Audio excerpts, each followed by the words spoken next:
If you believe that Carmelo Anthony is the victim and that Austin Metcalf was stabbed because of what he did wrong, you are part of the problem. That's what today's Daily Truth is going to be about. I hope everybody's having a fantastic day. I want to double check my mic settings. Like this video, share this video, do all said things with this video. We are good. We are plugged in. Share this all around. This is one of those ones on the Daily Truth that I did not put on LinkedIn. This is not necessarily a business one, but it is on my personal page. And this isn't political. This isn't a Trump or Biden or Kamala. This is logic. This is common sense. This is something that should be said with a sense of obvious conversation like this. We are still in a civilized society, and there are certain excuses for certain kinds of behavior.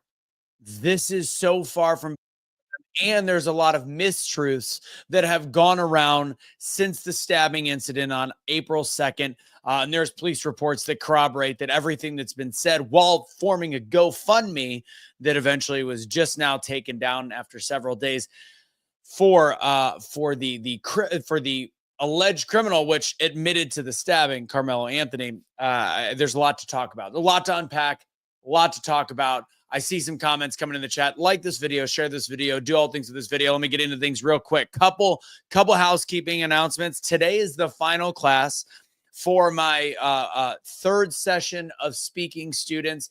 If you would like to join and watch, I have a limited amount of seats available. We like to have 20 or 30 people come. Put something in the comments so that I know. Say interested. It's free to, you're just coming and watching. You're not interacting. You don't have to speak. But if you'd like to see these people share their stories, I've got a limited amount of seats. Put interested in there. Hopefully I'll see it. And I will send you the link for 6 p.m. Central this evening. Goes for about an hour, 45 to 2 hours. We've got 7 speakers this evening doing a 5-minute final. Tomorrow night, we're building momentum, loving it on the speaking classes that are still currently free, especially the first time you do it. Go to doubledownspeaking.com, register for the Wednesday night speaking class, aka Toastmasters on steroids. Would love to see you guys there. We had like 15 people last weekend. Great time. Please join. We have spaces available and open this week. So come one, come all. Again, that's doubledownspeaking.com. And of course, Make Wellness Peptides. I've noticed something. This is maybe something I'll do another video on. Maybe I'll just do a short video, not a daily truth. Something clicked after 4 months of being on them. I've obviously lost some weight. I've lost a lot of fat. My weight hasn't changed but 3 or 4 pounds, but I've got the images, and there's a video that I just posted that you can see drastically different in the last 4 months from starting and ending. And I think something clicked in the last couple of weeks where it's like, all right, my body composition is just flat out changed. I do work out a lot, but it is because of the products that I take and because of my own institution. That's the big ones. The gear you can always find on the website, awakennotwokestore.com. Again, that's awakennotwokestore.com. Go ahead and check that out. Great stuff. I just worked my butt off this last weekend in San Antonio from Friday to Monday. Been working every day, hours of just talking on microphone. No real execution or anything going on, just chatting with people on microphone for 31 hours. That's a big burnout. I was taking my Make Wellness focus along with my fit. Let's get started. Way too much to get let off. I was giving you guys some time to jump on because I do think this is an important topic. I see some people on X, fantastic. See some people on Facebook and YouTube. Let's go. All right. So the Austin Metcalf situation, and of course, Carmelo Anthony. First off, I've made a couple quick rants on my stories about how disgusting it is that people are somehow trying to make Carmelo Anthony the victim of white supremacy. With that said, that doesn't qualify racial statements like, oh, this is just the way black people do. Not okay. That's not okay. But what's more prevalent right now is the fact that you have a gentleman in the name of Austin Metcalf that is dead. I knew it. I said it in the beginning. I said people are going to jump at the top of their lungs. And I do, by the way, I want to apologize to the OBBM crowd because I know you guys can watch anytime, but the actual live airing of this is a week later. Who knows where we are in a week? Who knows what decisions have been made? So you guys might be like, this is old news, but it is available on the OBBM website pretty much right after I put this right when I do this. So you've got a kid, 17 years old, that was stabbed by another kid. I believe they're both 17. There is no excuse to deadly lethal force. The word going around soon after this stabbing that I did see coming, that I thought would happen, is Karmelo Anthony is not the aggressor. He is a victim of white supremacy. And I was waiting. What's interesting, I was waiting to start hearing, especially from, and we might still hear it, that the legal team of Karmelo Anthony was going to say, well, he was saying N-words and saying these, racial slurs. Well, I could tell you something. I've looked at the police report and all the interviews that they took from Karmelo Anthony. Never once was there a racial slur. Never once was there anything derogatory said except for get out of the tent, which in the sport of track, that's what they do. And there was rain coming, so they had their little area. You're supposed to be in your own area. And apparently, in the police report, it was said by multiple people that Karmelo Anthony said, grabbed his bag, which again, why do you have a knife on you? Grabbed his bag and said, hit me, push me, try me, all these different things. To which it sounds like the only physical thing that Austin did was use one hand, it sounds like, and push him out of the tent. Again, is physical contact necessary? Probably not. Actually, who knows what we're not there. We don't know. But the one thing that you can derive, especially from the pages and pages of police report, which is like 7 or 8 pages, is there is no excuse for a stabbing. This has nothing to do with white supremacy. This has to do with a really crappy individual that was 17 years old, that when he eventually got grabbed by the cops, admitted to the stabbing. So it really can't call it alleged. Admitted to the stabbing, asked if the guy that he stabbed was okay. He's not. He's dead. You took a life with one stab to the heart in front of his brother, traumatizing his teammates and traumatizing his family. There is no world that this is okay. There is no, Don, I can send it. I could send you the link. There is no world that this is okay. The fact that people have found a way to say, well, if there's a scuffle, that he put his hands on him, he roughed him up, he did these things, like that's self-defense. No, it's not. These are 2 adults, one in the wrong spot, not because he's black. He's in the wrong spot because it is a track meet where teams sit together. He was asked to leave. He challenged the people that were asking him to leave. And for some odd reason, he had a knife in his bag. I mean, I guess it's better than a gun, but why would you have a knife that you bring to a track meet? And to those that are out there saying, well, clearly it's because he gets bullied. No. It could be because he might be afraid of people on his own team. I don't know. Who knows why? Or he's an idiot, one or the other. But in the end, his idiocy costs another gentleman, young, rising. Again, we don't know much about Karmelo Anthony. Was he doing well in school? Was he a good athlete? What was going good for him? I don't know. Maybe there was some. No idea. I haven't heard any of that. Just have painted him as though the victim. Did they find out whether he was suspended for bringing a knife to the school? I see a comment. I don't know, actually. I don't know about that. If he was suspended, he shouldn't have been a track meet. All I can say is to the people that are finding, and I'm about to get to the GoFundMe, and that's how I'll wrap up. To the people that are finding a victim card for Karmelo Anthony, I don't know what world you live in. Somebody said it earlier on a post, like he could have spit on him, pushed him to the ground, done whatever.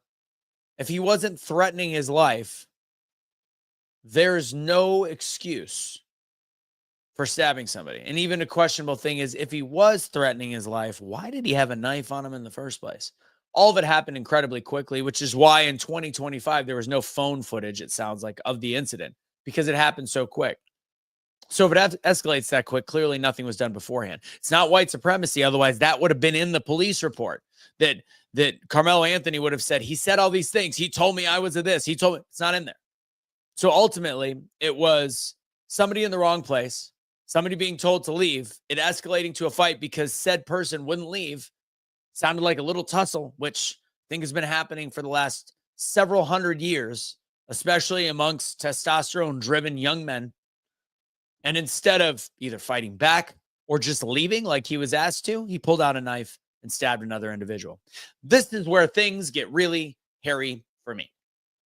GoFundMe, a platform that I have had serious issue with, even though sometimes I do donate to animal causes because there's no other place to do it, unfortunately, and people don't realize there is Give, Send, Go, and there's other organizations that are operated from a far better place than GoFundMe, less politically motivated base.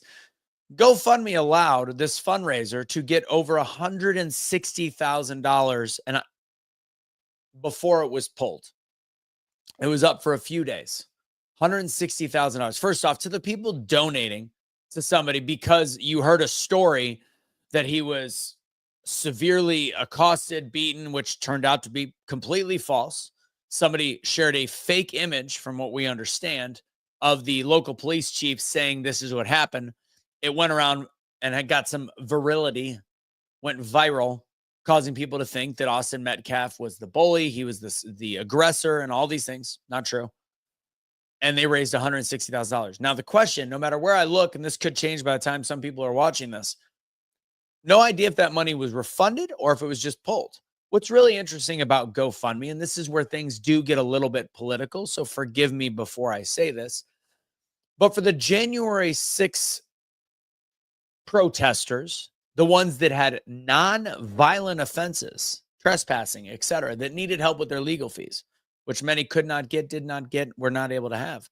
They pulled many of these GoFundMes because they were deemed dangerous criminals. This took 3 or 4 days, and to which we still don't know where that money is going, if they are refunding it or if it's going someplace. Can't find that statement from GoFundMe. It just says they had determined that it was a violation of terms and services after $160,000 was given toward this kid's legal fund, bond, bail, etc. We live in a weird world at this point where these things, like the idea that a 17-year-old can stab another 17-year-old that has a 4.0 GPA, track athlete, football athlete, huge, bright future, and maybe the other gentleman, the other kid, had the same. We don't know. I haven't heard anything about it. But we live in a world today. We live in a country today that there is a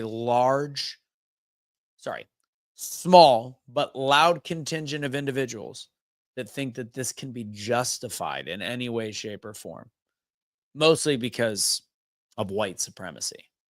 It's a joke. It's disgusting. And the people that feel that way need help. You are the problem. But there is a solution. It's called taking a deep breath. It's called God. It's called prayer. It's called thinking that at one point, in one piece of your brain, you can look to realize your cognitive dissonance of this horrible racist world that you think that we live in might actually be a facade presented by the media, presented by politicians, and presented by people that are even deeper rooted in their own hate and blind allegiance to a political party or blind allegiance to an ideology than you are. And maybe, just maybe, we can come back to some semblance of centrist. And trust me, far right, just as big of a problem. The problem is the far left has become a large portion of it, of that side. Again, don't want to get political, but when the ideology paints a 17-year-old a victim that is clearly the person that killed another individual simply because, well, he's black, I'm sure something the white kid did wrong, it's a problem. That's all I have to say about that. I'm going to actually really quick, before I get off this, I'm going to try to copy paste for Dawn and some of the other people in here, the link to the police report before I hop off. It will be in the comments. It's a Facebook link. So here you go. Pasting from my phone. There it is right there. Enjoy the read. That's all I got for you guys today. I encourage you. I hope that I get some people for tomorrow night's Wednesday night speaking class, doubledownspeaking.com. We've already got some people signed up. Each week it's a bit busier. I've got 4, maybe 3 spots left in the May class. If you want to join, this is the last. Each class is going to get more and more expensive until we get to the full price of $2,000 per person. But it is at a severe discount still. for beta testers. So if you are interested, it's a great 8-week course. With that said, tonight is the last night of group number 3. If you would like to see the final product, it is a private Zoom, but I have room for some people. So if you want to watch, go ahead and hit interested, write interested wherever. Try to send me a DM. I'll look for the people that say interested on any of these videos, and I'll go ahead and shoot you a link. It starts at 6 o'clock, goes from 6 to 8 or so. They get judged. It's a contest. You don't have to be on camera. You can just come show up and watch and listen to people give their story and their speeches. Very powerful, very enjoyable. That's it. This is a really long daily truth. I wanted to share some time with you. I missed Friday. I missed Monday. I've been working. So that's all I got. God bless. Have a great rest of your day. Don't surrender your pets. Don't be a garbage human being. And I will catch you later.